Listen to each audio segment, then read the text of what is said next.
তারুণ্যের উন্মাদনা ভালো, কিন্তু এত অতিরিক্ত উন্মাদনা কিন্তু ভালো নয়। মাননীয় স্পিকার, মাননীয় স্পিকার দেখেন, আজকে সংসদে দাঁড়িয়ে আমাদের বিরোধী দলীয় নেতা আজকে সংসদে দাঁড়িয়ে একেবারে বলেছেন যে সরাসরি নির্বাচনে ভাবিদের লড়াই কি বরিশালে হবে নাকি গুলশানে হবে সেটি তিনি জানতে চেয়েছেন।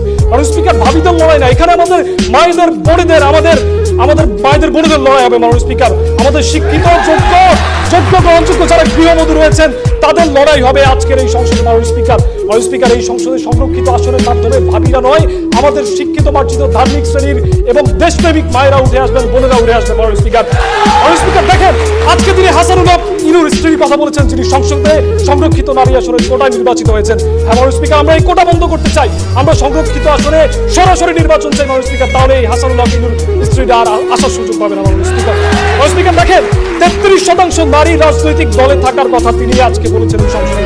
স্পিকার, এটা কারা করবে?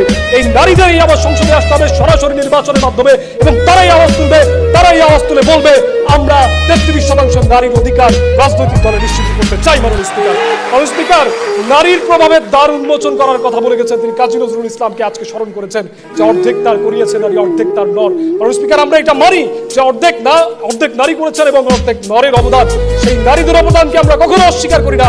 সেই অস্বীকার না করার কারণেই আমরা বলতে চাই সরাসরি নির্বাচনের মাধ্যমেই এই সংসদে নারীদেরকে সুযোগ করে দিতে হবে সংরক্ষিত আসনে। মাননীয় স্পিকার, দেখেন, 87% নারী নির্যাতনের কথা উল্লেখ করে গেছেন, তারা গৃহ নির্যাতন হচ্ছেন, ধর্ষণের শিকার হচ্ছেন। মাননীয় স্পিকার, আমরা মানি সেটি 87% নারী নির্যাতনের শিকার হচ্ছেন।